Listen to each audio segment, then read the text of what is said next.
Ethan Carter never thought of himself as special. At 26 years old, his life was painfully average, if not downright boring. He worked a dead-end job at a tiny electronics repair shop, spent his evenings eating instant noodles, and had nothing exciting to look forward to except his favorite sci-fi shows. It wasn't the kind of life he dreamed of as a kid, but dreams didn't pay rent. One rainy night, Ethan was slouched on his lumpy couch, mindlessly scrolling through his phone. The faint hum of his ancient fridge filled the silence of his cramped apartment. Suddenly, his phone buzzed with a new notification. The screen flashed. Official galactic notification. Urgent. He frowned. Great.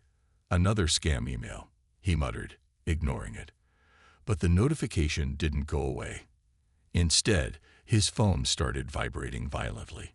Before he could figure out what was happening, the screen lit up with a 3D hologram of a small robot. Its round, glowing eyes stared straight at him.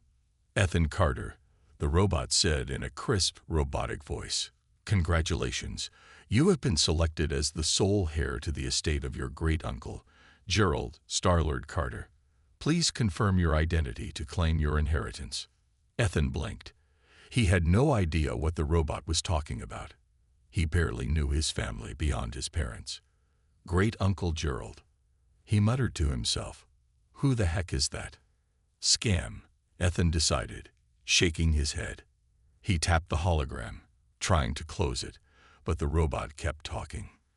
This is not a scam, the robot replied as if it could read his thoughts. Your great-uncle Gerald Carter was a pioneer in intergalactic exploration. His passing has left you in possession of significant assets, including property, technology, and the robot hesitated for a moment, as if trying to find the right words. A diplomatic contract. Ethan's skepticism grew. Diplomatic contract. What does that even mean? Look, I don't have time for. Before he could finish, a deep rumble shook the ground. The sound of engines roaring outside made him jump. He rushed to the window and nearly dropped his phone in shock. A sleek, silver spaceship had landed on his front lawn. What the hell? Ethan shouted, staring at the glowing vessel. It looked like something straight out of a sci-fi movie, with smooth, curved edges and bright blue lights pulsing along its sides. The ship's door slid open with a soft hiss, and a humanoid robot stepped out. It was tall and shiny, with limbs that moved gracefully as it approached his apartment. Ethan froze. This couldn't be real. He had to be dreaming. A knock on the door snapped him out of his daze. The robot was at his doorstep. Ethan Carter, it said, its voice polite but firm. I am HFY, your family's automated assistant. I am here to escort you to your inheritance. Ethan stared at the robot, his mouth hanging open. Escort me? To where? What is going on? To your estate, of course. HFY replied calmly. Your great-uncle's will states that you must come immediately. Time is of the essence. I don't even know who this great-uncle is, Ethan protested. How do I know this isn't some elaborate prank? The robot tilted its head slightly, as if considering his words. If you do not believe me, perhaps this will help. It extended a hand, projecting a small holographic image in the air. The image showed an older man with wild gray hair and a mischievous grin. He was dressed in a strange futuristic outfit and surrounded by what looked like alien artifacts. Hello, kiddo, the man said, his voice cheerful. If you're watching this, I'm probably dead. Sorry about that. But hey, I've left you a pretty sweet deal, so don't be too upset. Ethan's jaw dropped. The man looked vaguely familiar, like someone he might have seen in an old family photo years ago. I know this is a lot to take in, the hologram continued, but trust me, you're going to want to come see what I've left for you. It's out of this world. Literally. The old man laughed, and the hologram flickered out. Ethan took a shaky breath. Okay, this is insane. Indeed, sir, HFY said, its glowing eyes steady. Shall we depart? A journey to the unknown.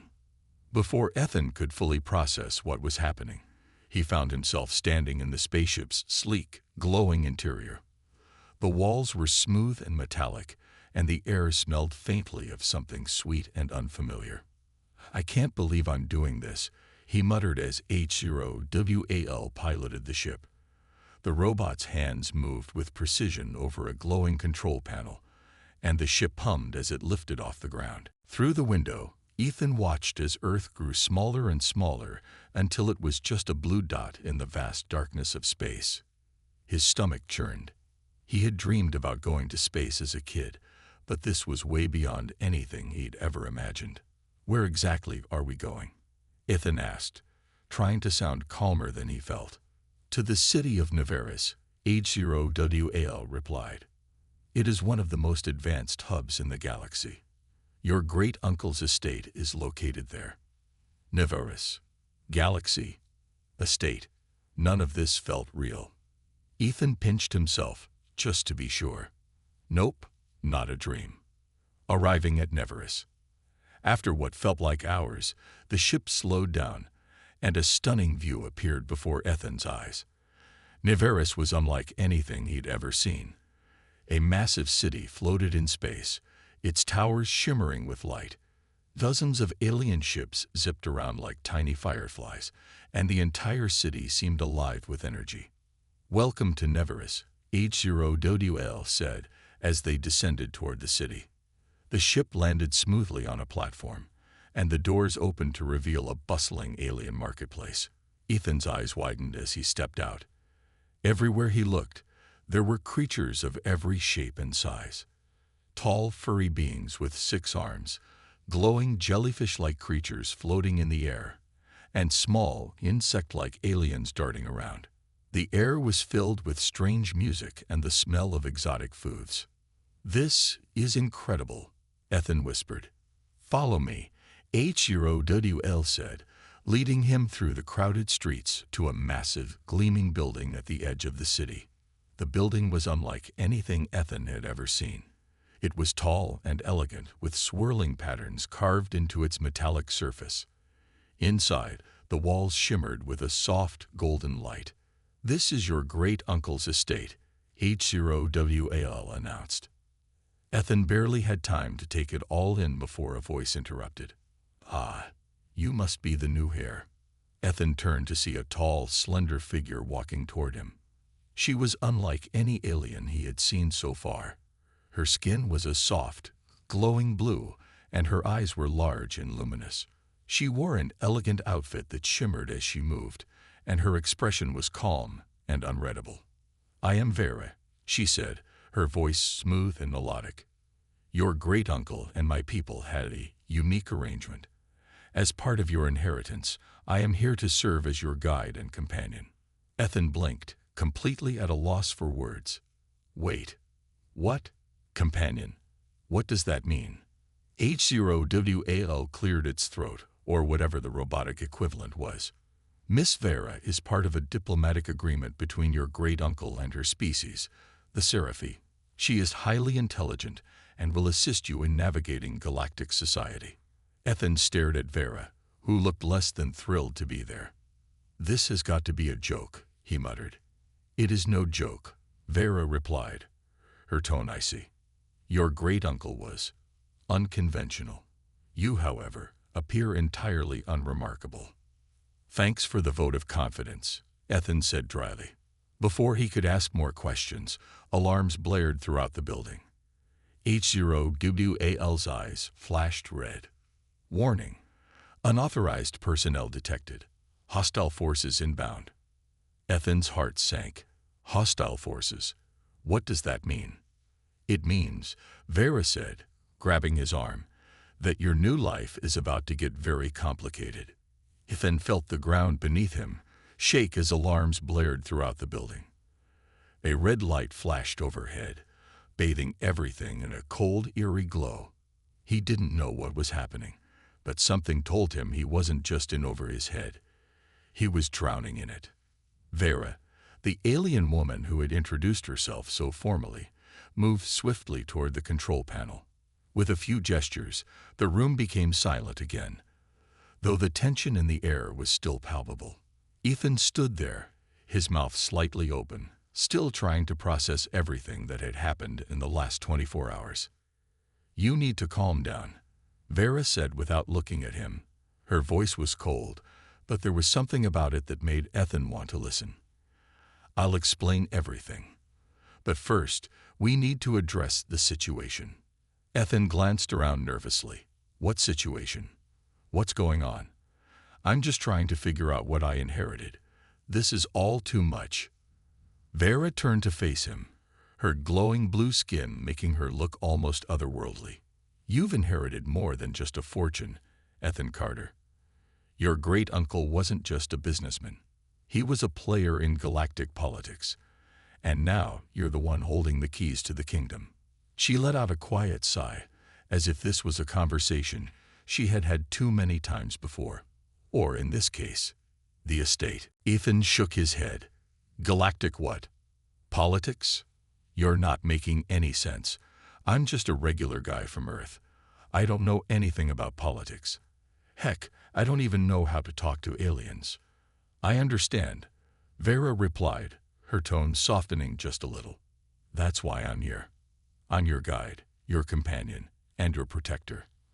I will teach you everything you need to know." Ethan stared at her, unsure whether to trust her.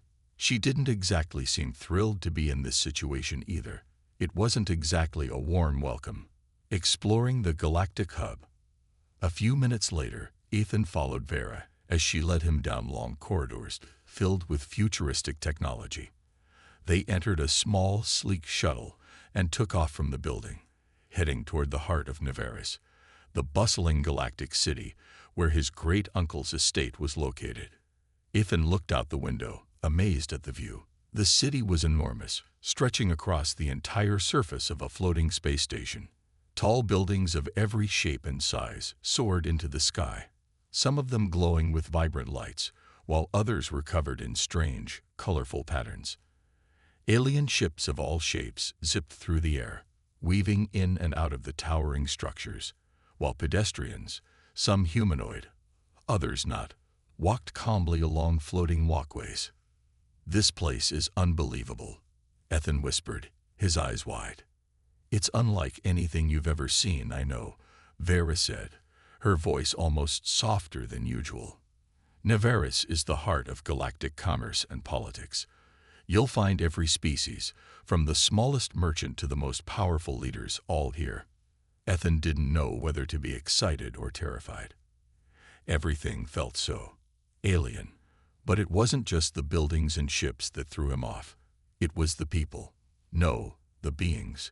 He saw everywhere. There were aliens with 6 arms, floating jellyfish-like creatures, and even large insectoid beings that towered over him. And then there was the occasional robot, like the one that had been guiding him earlier. As they entered the heart of the city, the size of everything only made him feel smaller. People of different species walked with purpose, talking in languages he couldn't understand. He was the only human around, and he felt like every single pair of eyes was on him. "Where do we even start?" Ethan asked, his voice almost a whisper. Vera didn't immediately respond, instead walking ahead toward a massive building in the distance. It looked like a palace, its walls made of glass that shimmered in the light. "We start with the estate," she said. "Your great-uncle's fortune isn't just in credits and property. He had influence here, but that influence has a price." Ethan's stomach twisted. "What do you mean, price? What am I supposed to do?" She paused for a moment, glancing at him. "It means that there are people who will want to control you, to take what your great-uncle left behind. Some will try to manipulate you. Some will want you dead. But if you understand how to navigate the politics of this world, you'll find that you're not as powerless as you think." Ethan's head was spinning. He wasn't a fighter or a politician. He was a guy who liked video games, had a messy apartment, and often got lost in his own neighborhood. And now he was supposed to understand intergalactic politics. "You've got to be kidding me," he muttered under his breath. "I'm not kidding," Vera said, her voice stern. It's the reality you face now. But don't worry, I'll teach you. A crash course in galactic life. The next few hours felt like a whirlwind. Vera took Ethan to a series of meetings with various galactic officials, all of whom seemed to look at him with a mix of curiosity and disdain. They spoke in formal tones, their alien languages echoing in the room through translation devices. Despite their sophisticated manners, Ethan could sense their skepticism about him being the true heir to his great-uncle's fortune. "I don't know how to talk to these people," Ethan whispered to Vera when they finally had a moment alone. "They're all so formal." Vera gave him a half-smile. "You'll get used to it. Galactic society is built on respect, status, and influence. In Earth terms, think of it like a giant game of chess. Everyone is trying to position themselves in the best spot. But unlike on Earth, this game can be deadly." Ethan glanced around nervously. "I'm just trying to survive the first day here. Let's talk about the basics, okay? What do I need to know about these people?" Vera nodded. "First, know this. You are human. To some, that will be a disadvantage. Humans are often seen as primitive, unpredictable, and emotional. To others, however, your species' creativity and resilience make you valuable. You are not a typical galactic noble. But that doesn't mean you can't make a difference." Ethan processed this, trying to imagine what it would be like to walk into a room full of people who didn't think much of you, just because of where you came from. It was enough to make him feel small. "But the most important thing," Vera continued, "is to stay calm. Don't let them see you panic. If they think you're weak, they'll exploit you." That's a lot of pressure for a guy who barely knows how to handle a conversation, Ethan said, giving a nervous laugh. "You'll be fine. Trust me," Vera said, her eyes softening for the first time. "You'll learn quickly. Just remember that you have something they want." "What's that?" "Your inheritance, and you'll have to fight to keep it. A dangerous game." As the day wore on, Ethan started to understand just how complicated things were. He had been thrust into a game where the stakes were high and the players were ruthless. Vera explained more about the political landscape of the galaxy, where power and wealth weren't just about who had the most money, but about who controlled the most resources. Things like star systems, rare minerals, and the trade routes that connected distant worlds. They passed through several high-tech facilities, some of which looked more like banks, others like council chambers. Each place was filled with individuals from different species, all negotiating and bartering for influence. Ethan couldn't help but feel out of place. He had no idea what these people were talking about, but he couldn't help but notice their eyes on him, the human in the room. Finally, they stopped at a large, circular room at the center of the estate. There, Ethan saw a long table covered in holographic maps of planets, ships, and trade routes. A group of alien officials sat at the table, waiting for him. "This is it," Vera said, stepping aside. "You must take your seat." Ethan looked at the empty chair at the head of the table. It was his seat, the seat of power. With a deep breath, he walked to it and sat down, trying to act like he belonged. The aliens around the table stared at him, some with curiosity, others with a hint of disdain. "Welcome, Lord Carter," one of them said in a voice that seemed like it had been trained to sound pleasant, but Ethan could hear the underlying tension. This was only the beginning, Ethan realized. He was now part of something bigger than himself, and if he wanted to survive this strange new world, he'd have to learn fast. Ethan sat at the head of the table, surrounded by the most powerful beings he had ever seen. Some of them were humanoid, others were so strange that they didn't look anything like creatures from Earth. Their eyes studied him, their expressions unreadable. The tension in the room was thick enough to cut with a knife. Ethan had barely sat down when one of the alien leaders, the one with the glowing purple skin and 5 eyes, cleared his throat. "Lord Carter," he began, his voice low and rich, "you are now the heir to the legacy of Gerald Star-Lord Carter. However, before you can assume your place in galactic society, you must undergo the rite of passage. This right will prove your worthiness and your ability to rule. Ethan felt his heart skip a beat. Rite of passage, he repeated, not sure if he had heard him right. What exactly is that? The leader looked at him with a slight smile. It is a test, a challenge that every heir must face before they can claim their inheritance. It is not simply about wealth. It is about leadership, wisdom, and the ability to navigate the complexities of galactic politics. This is your first step to proving yourself. Ethan felt a sudden weight settle on his shoulders. He had no idea what he was doing. All he knew was that the life he had lived on Earth, working in a small repair shop, hanging out with his few friends, and watching sci-fi movies, was nothing like what was happening now. He had inherited something that made him a target, and people around him were waiting for him to fail. So, what exactly do I have to do? He asked, trying to keep his voice steady. The leader raised one of his 5 eyebrows, a gesture that might have been a sign of curiosity or mild amusement. You will need to participate in a series of trials, each designed to test a different skill or trait. The trials will be chosen based on your ability to adapt to the challenges of galactic society. Some of them will be physical, others mental, and some will be based on your ability to make decisions under pressure. Great, Ethan muttered. Physical trials, mental trials. I'm going to die, aren't I? Vera, who had been standing silently by his side, glanced at him. Her expression was unreadable, but she gave a slight nod. This is your chance to prove yourself, she said, her voice low. You must not back down. The fate of your inheritance, and your future, depends on how you perform. Ethan sighed. He couldn't exactly back out now. He didn't even know how to back out. He had no idea what he was doing here, but he knew one thing for sure. If he didn't take the rite of passage seriously, he could lose everything. The first trial, the test of strength. The first trial was physical. Of course, Ethan had expected this. What else would a galactic rite of passage include? He had never been athletic, and his idea of a workout was walking to the corner store to buy snacks. Now, he stood in the middle of a massive arena, surrounded by alien spectators and officials, with the pressure of the galaxy on his shoulders. The arena itself was unlike anything Ethan had seen. The floor was made of a strange, glowing material that seemed to shift underfoot. The walls were lined with floating screens that projected images of his face, broadcast to the entire city. He felt like a tiny speck in a massive world that was watching his every move.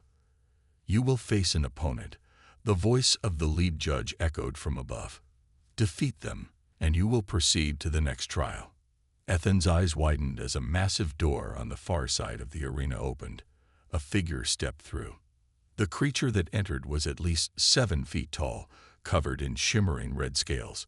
It had 6 muscular arms, each ending in claws that looked capable of slicing through steel. The creature's face was a mix of insect and reptile, with glowing yellow eyes that bore into Ethan. It was larger than anything Ethan had ever seen in his life. He swallowed hard. Are you ready? Vera's voice was calm, but Ethan could hear the underlying tension. I don't know, he whispered, his heart racing. I'm not exactly a fighter. Remember what I taught you, Vera said. You don't need to defeat him in a fight. You need to outsmart him. Use your mind as well as your body. Ethan tried to steady his breath. His opponent looked like it had the strength of 10 men, and it certainly didn't look like it would be easy to outsmart.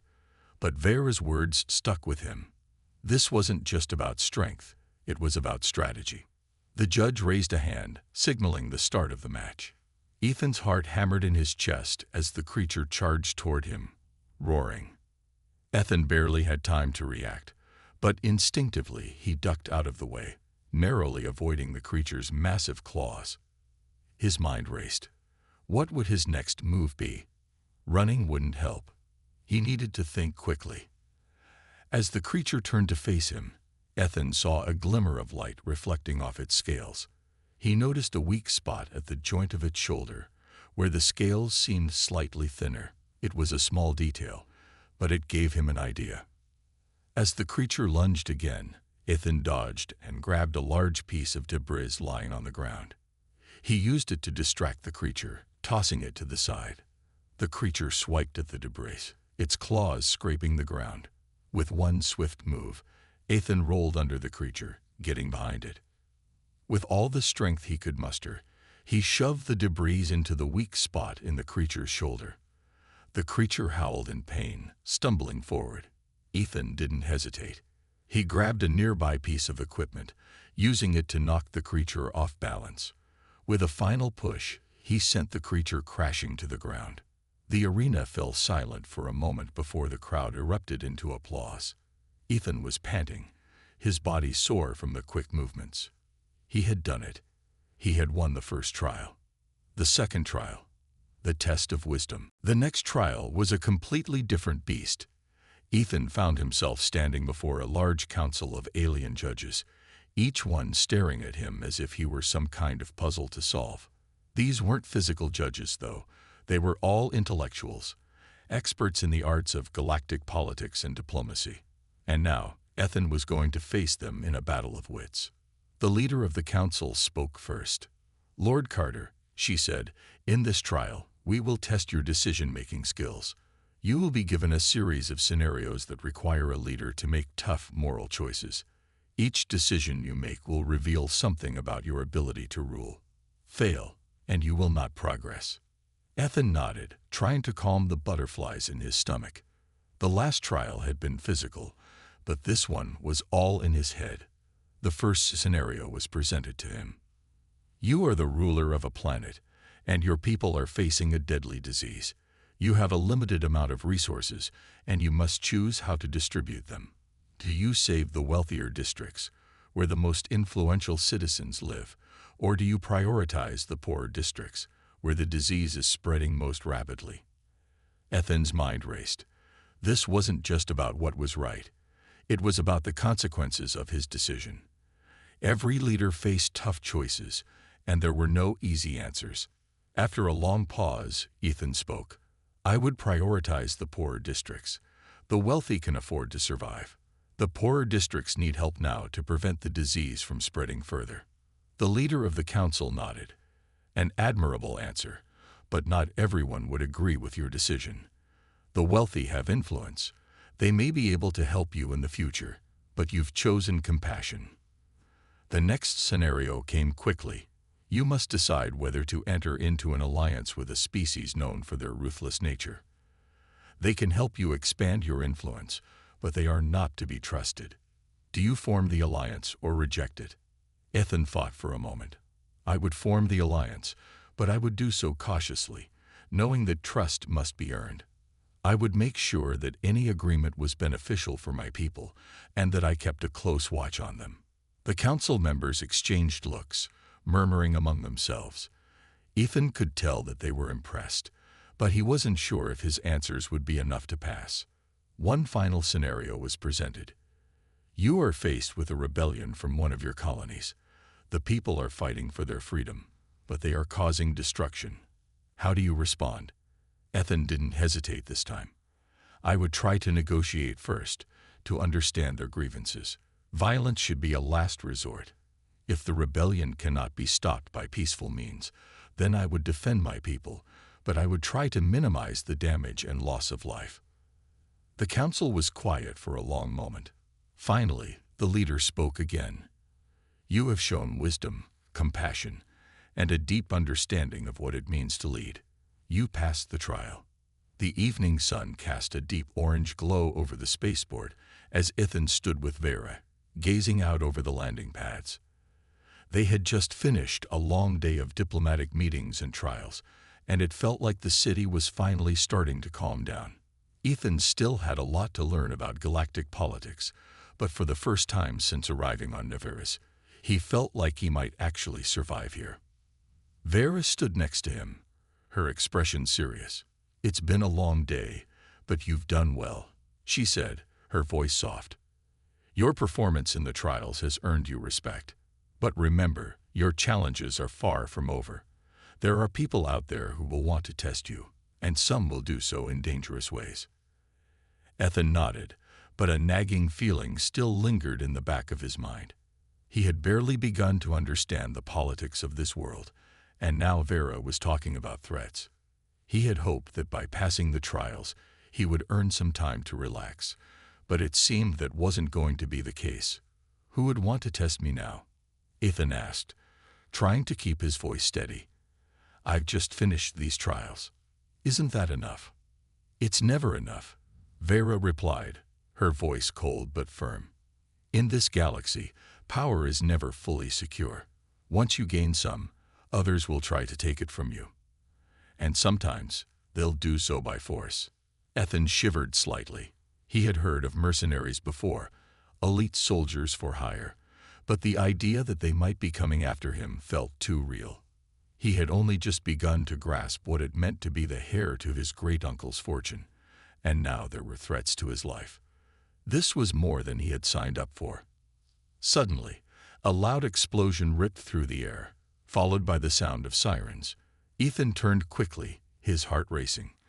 Vera's expression didn't change, but her eyes narrowed. "Get to cover," she ordered. "It's happening sooner than I expected." Ethan didn't have time to ask what she meant. Without a second thought, he sprinted alongside her, trying to keep up as she moved toward the nearest structure. The world around them was a blur as explosions continued to shake the ground, sending plumes of dust and debris into the air. The sound of blaster fire echoed in the distance. "Who's attacking?" Ethan shouted over the noise, his voice barely audible. Vera didn't answer. Instead, she turned quickly, her hand going to the side of her waist, where she pulled out a sleek, futuristic weapon. It looked like a plasma pistol, but Ethan wasn't sure what it could do. He had never seen anything like it before. "We need to move fast," Vera said, her voice urgent. "Mercenaries have infiltrated the spaceport. They're after you, Ethan. They know you've inherited your great-uncle's fortune, and they'll do anything to get it."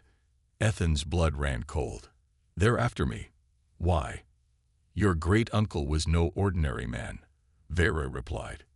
"His power and wealth made him enemies, and those enemies now know you're the heir. They want control of your inheritance, and they'll stop at nothing to take it from you." The gravity of the situation finally hit Ethan. He wasn't just some random guy caught in a political game. He was a target. His great-uncle's fortune had made him a valuable asset, but it had also made him a threat to those who wanted it for themselves. They ducked behind a large cargo container as a group of heavily armed mercenaries rounded the corner. They were clad in black armor, their faces hidden behind dark helmets. The mercenaries moved quickly, sweeping the area with their weapons drawn, looking for targets. Ethan's heart hammered in his chest as he realized just how close they were. Vera motioned for him to stay low, and he obeyed without question. She peeked around the corner, her eyes scanning the mercenaries' movements. "They don't know we're here yet," she whispered, "but we don't have much time." Ethan's mind raced. He had never been in a fight like this before.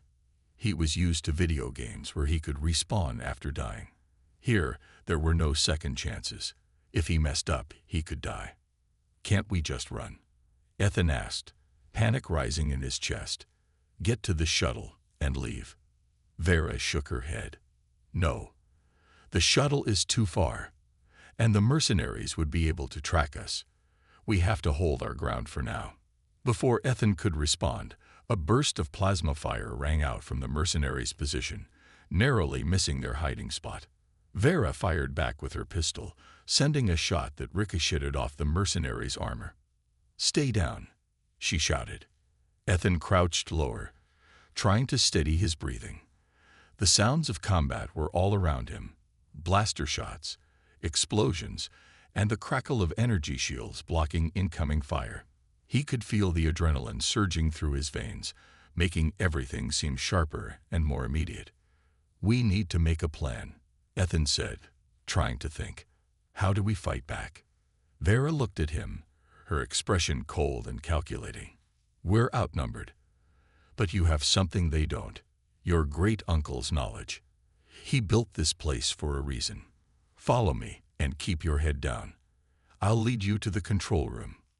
Ethan nodded, though his mind was still spinning. He couldn't believe he was in the middle of a firefight. Just yesterday, his biggest concern had been making it through the rite of passage. Now his life was at risk, and he didn't even know who to trust. The escape plan. Vera led Ethan through a series of back alleys, using her intimate knowledge of the spaceport to guide them away from the mercenaries. They moved quickly, crouching behind obstacles and using the cover of darkness to stay out of sight. The explosions and blaster fire were growing louder as the mercenaries pushed forward, but Vera seemed to have everything under control. They reached a small, secure entrance hidden behind a cargo crate. Vera quickly punched in a code, and the door slid open, revealing a dimly lit hallway. They hurried inside, and Vera motioned for Ethan to follow her. "This is the control room," she explained, her voice low. "It controls the spaceport's defense systems. If we can get to it, we might be able to lock down the entire area, preventing the mercenaries from getting any closer." Ethan's heart was racing, but he forced himself to focus. "So how do we get to the control room without being spotted?" Vera looked over at him, a faint smile on her lips. "Leave that to me. You just stay close." They moved quickly, keeping to the shadows as they navigated the narrow corridors. They passed several security checkpoints, but Vera used her codes to disable the alarms, allowing them to move undetected. As they reached the control room door, Vera pressed a few buttons on a hidden keypad, and the door slid open with a soft hiss. Inside, there were rows of consoles, each monitoring different parts of the spaceport. Ethan could see the full scale of the battle now, with mercenaries breaching several areas and securing weapons caches. Vera moved to the central terminal, her fingers flying across the keys as she quickly accessed the security systems. "We need to lock the mercenaries out of the main control hubs," she muttered. "Give us time to get the shuttle and leave." Ethan looked over her shoulder, watching as she typed commands at lightning speed. He had no idea what she was doing, but it looked impressive. "Done," Vera said, stepping back from the terminal. "Now we wait for the lockdown to take effect." Suddenly, the door to the control room slammed open, and a group of mercenaries burst inside, their weapons aimed at Vera and Ethan. Ethan's heart skipped a beat, but Vera remained calm, her hand on her pistol. "Don't move," the lead mercenary growled, his voice muffled by his helmet. "You're coming with us." Ethan's mind raced. He had no idea what to do. He was about to die. This was it. Then, just as quickly as they had entered, the mercenaries froze. They looked at each other in confusion. "What happened?" the lead mercenary asked, his voice laced with panic. Vera smiled coldly. "The lockdown happened. You're trapped here now." Ethan looked at her in surprise. She had outsmarted them. "We need to get to the shuttle," Vera said quickly. "Let's move." After the mercenary ambush at the spaceport, Ethan and Vera had barely managed to escape, their hearts pounding with adrenaline as they made their way to the shuttle. Vera had guided them through a series of security checkpoints, using codes and tactics that Ethan had never seen before. It was as if she had been trained for moments like this her entire life. Stealth, precision, and always thinking 5 steps ahead. But now that the immediate danger had passed, a different, far more complicated problem was starting to take shape in Ethan's mind. As the shuttle's engines roared to life and they took off from the spaceport, Vera sat next to him, her expression thoughtful. Ethan had a million questions, but there was one he had to ask first. "What's going on, Vera?" he said, trying to keep his voice calm despite the storm of confusion brewing in his mind. "Who were those mercenaries? And why were they after me? You said they were after my great-uncle's fortune. But that doesn't make sense. What do they really want with me?" Vera's eyes narrowed, her face serious. "It's not just about your inheritance. They're after something much bigger, Ethan. Your great-uncle didn't just leave behind wealth and power. He left behind knowledge. And that knowledge could change the balance of power in the entire galaxy." Ethan frowned, his confusion growing. "Knowledge? What kind of knowledge?" Vera glanced around the cockpit, checking to make sure they were alone. The shuttle was moving smoothly through the stars, but they weren't out of danger yet. Your great-uncle, Gerald Star-Lord Carter, wasn't just a wealthy businessman. He was one of the most influential figures in galactic politics. He had connections everywhere. Government officials, military leaders, even the leaders of rogue factions. But what most people didn't know was that he was working on a secret project. A project that could give its possessor the power to control entire star systems. Ethan's breath caught in his throat. What? You're saying my great-uncle was involved in some kind of galactic conspiracy? Vera nodded gravely. Yes, but it's worse than that. Gerald Carter was trying to uncover an ancient technology, an artifact that was said to have the power to bend time and space itself. He believed that if he could find it, he could reshape the galaxy. But the problem was, others knew about it too, and they would stop at nothing to get their hands on it. Ethan leaned back in his seat, trying to process what Vera had just told him. The idea that his great-uncle had been involved in something so dangerous and far-reaching was mind-boggling. And now, the people who had attacked him, the mercenaries, the ones trying to stop him from taking his place as heir, were part of something much larger. But why was he involved in all of this? What did they want from him? So, where is this artifact now? Ethan asked, his voice barely above a whisper. And why is it so important that someone would risk everything to get it? Vera's face grew even more serious. That's the problem. We don't know where it is. And that's why they're after you, Ethan. They think you know something about its location. They believe that your great-uncle hid it somewhere. And they think you can lead them to it. Ethan shook his head in disbelief. But I don't know anything about it. I don't even know how to find it. My great-uncle didn't leave me any clues, at least none that I could understand. Vera's eyes softened, and she put a reassuring hand on his shoulder. That's because your great-uncle didn't leave you everything, Ethan. He knew this day might come. He knew there would be people who would try to use you, to manipulate you into leading them to the artifact. But he left you something else. Something hidden. Ethan turned to look at her, his heart racing. What do you mean? What's hidden? Vera hesitated for a moment, as if debating how much to reveal. There's a device, a key of sorts. It's a map to the artifact's location, but it's encoded in a way that only someone with the right skills can decipher it. Your great-uncle left it in your care, and it's in a place that no one would ever think to look. Ethan's mind was reeling. He had inherited more than just wealth and power. He had inherited a dangerous secret that could change everything. But how could he possibly uncover this secret when he didn't even know where to start? Where is it? He asked urgently, his voice shaking with uncertainty. Vera gave him a hard look. We don't know yet, but I have an idea. Your great-uncle was always secretive about certain things. He might have hidden the key somewhere on Nevaris, but it's also possible that he left it with someone you trust, a contact, a friend, someone you met before. Ethan thought for a moment, trying to remember. Someone I trust. I haven't had time to meet many people. The only person I know here is you, Vera. She nodded, and for the first time, Ethan saw a flicker of something. Was it worry? In her eyes. Then we need to start looking. But we must be careful. If the mercenaries find out that you have the key, they won't stop until they have it.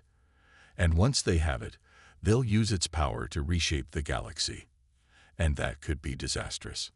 Ethan swallowed hard. The gravity of the situation was beginning to sink in. He wasn't just fighting for his own survival now. He was fighting to protect the galaxy from a power that could change everything. But how could he protect something he didn't even understand? The search begins. They landed in a quiet, unassuming area on the edge of Nevaris. The city was massive, its skyline a blend of sleek towers and ancient ruins, a testament to the clash between the old and the new.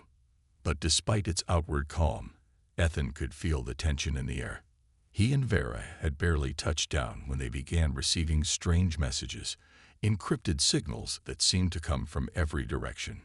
Vera immediately began working on a series of devices in the shuttle's cockpit, trying to trace the signals. Ethan paced nervously behind her, his mind racing. Every passing minute felt like an eternity. He needed answers, but he didn't know where to start. He wasn't sure who he could trust anymore. Just as Vera finished adjusting the equipment, a voice crackled over the comm system, startling Ethan. "Ethan Carter," the voice said, smooth and cold. "I know you're out there, and I know you're looking for the artifact, but you're too late. The mercenaries are already ahead of you. We've been tracking you since you landed on this planet. You'll never find it before we do." Ethan's blood ran cold. He didn't recognize the voice, but the tone was unmistakable, menacing and full of confidence. Whoever this was, they had been watching him. Vera's face hardened. "That's a warning, Ethan. The people behind this are dangerous, and they have resources that we can't even begin to comprehend. We have to stay one step ahead of them." Ethan felt a surge of determination. He wasn't going to back down now.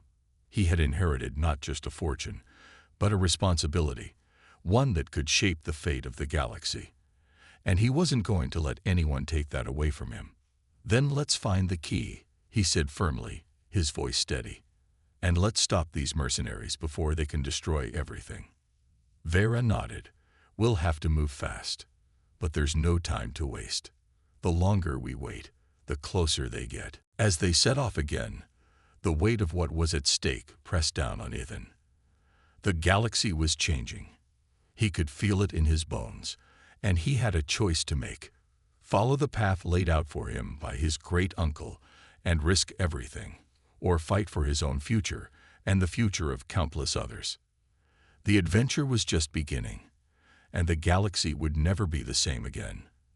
The days since Ethan and Vera's narrow escape from the mercenaries had been a blur.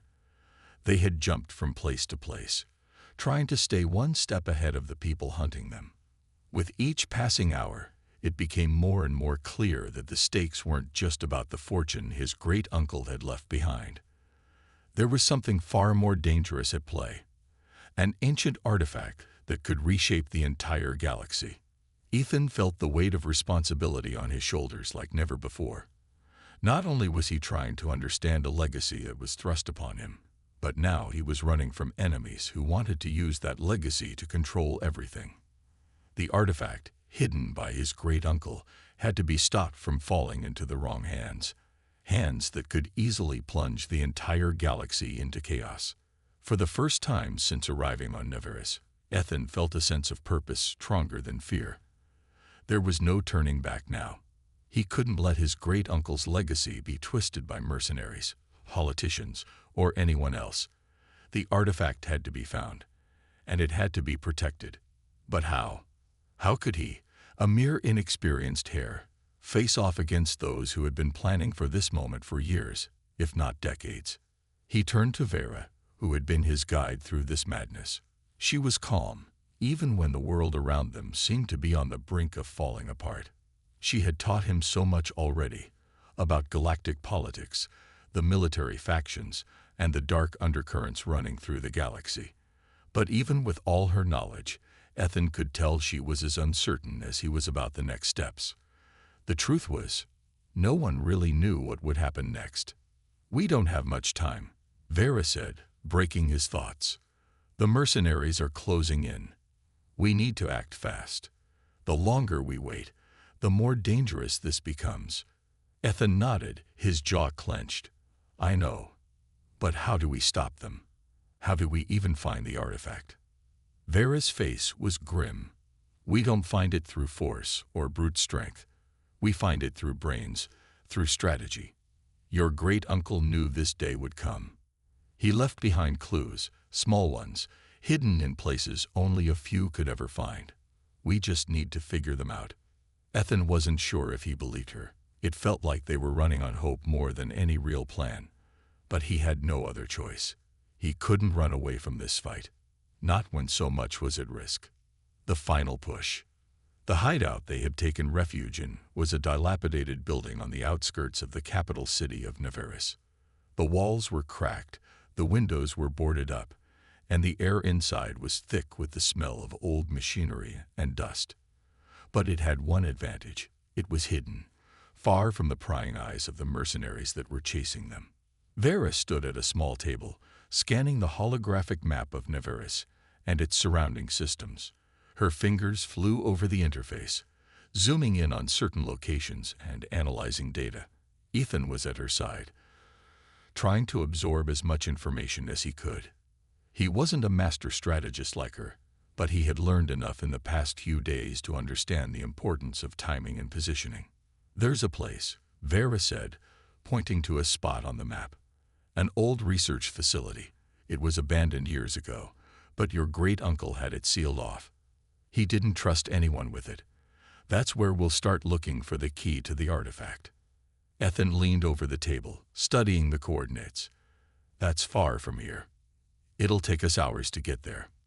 Vera looked up, her eyes steely with determination. "It doesn't matter. The longer we wait, the closer the mercenaries get. We have to make our move now, or it'll be too late." Ethan nodded. There was no time to waste. The mercenaries had likely tracked their movements by now, and the more they stayed in one place, the more vulnerable they became. This was their chance. If they didn't act now, they might never get another one. "All right, we leave now," Ethan said. His voice was steady, but deep down, he could feel the weight of what they were about to do. This wasn't just about finding the artifact anymore. This was about stopping a catastrophe before it started. A dangerous journey. The journey to the old research facility was long and dangerous. They traveled under the cover of darkness, avoiding the main roads and sticking to back alleys. Ethan's heart raced with every step. He had no idea who they could trust anymore. The mercenaries could be anywhere, and even if they weren't, there were other dangers lurking. Factions, political groups, and shady characters all vying for control.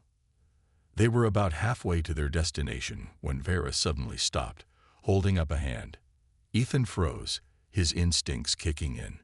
What was it? Vera's eyes scanned the area, her posture tense. "We're not alone." Before Ethan could react, a sharp sound split the silence. A blur of movement darted out of the shadows, and in an instant, they were surrounded. The figures were fast, their movements precise. Trained assassins, no doubt. They wore dark uniforms, their faces hidden beneath helmets. "Mercenaries," Vera muttered under her breath, reaching for her weapon. "We're not getting out of here without a fight." Ethan's mind raced. He didn't have any experience in close combat, and he certainly wasn't trained to fight assassins. But he had learned a few things over the past few days, things he never thought he'd need to know. "Vera, what do we do?" he asked, his voice tight with fear. She didn't hesitate. "Stay close. Move quickly. Use the environment to your advantage." Before Ethan could fully process her words, the first assassin lunged at them, his weapon raised. Vera was faster. She ducked and fired, taking the attacker down with a single shot. Ethan barely had time to react as another assailant came at him. He instinctively grabbed a nearby metal pipe, swinging it at the attacker.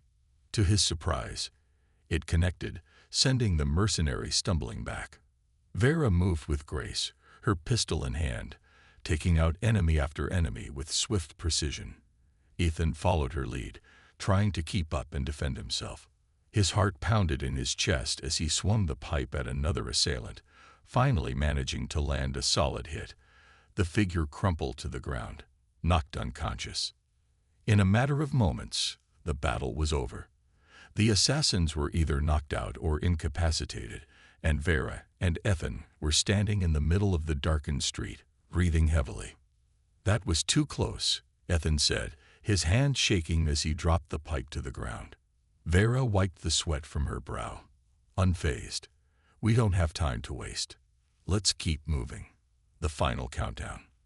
They arrived at the research facility just as the first light of dawn began to break across the horizon. The building stood in a forgotten corner of Neveris, abandoned and decaying. The entrance was hidden behind thick layers of overgrown vegetation, But Vera seemed to know exactly where to look. With a few swift movements, she accessed the locked door, and it creaked open. Inside, the facility was dark, the air stale and musty. Old computers and equipment lay scattered across the floor, long since abandoned. Ethan's heart skipped a beat as Vera led him deeper into the building, her footsteps echoing in the silence. "Your great-uncle's hidden something here," Vera said, her voice low. "It's the key to finding the artifact." They moved through the facility, scanning the walls for any signs of the hidden clues Vera had mentioned. Finally, after what felt like hours, Ethan noticed something. A strange marking on the wall, partially covered by dust. He pointed it out to Vera, who immediately approached it, her fingers tracing the pattern. "This is it," she said, excitement flashing in her eyes. "This is the key." Suddenly, the sound of footsteps echoed through the halls. Ethan's heart sank as he turned to see a group of mercenaries storming into the facility. They had found them. "This is it," Vera whispered. "We have to act fast. Get the key." Ethan grabbed the object from the wall and looked at it closely. It was small, made of a strange metal that seemed to shimmer in the low light. There was no time to examine it further. The mercenaries were closing in. "We can't let them have it," Ethan said, his voice filled with resolve. Vera nodded. "No matter what happens, you protect the key."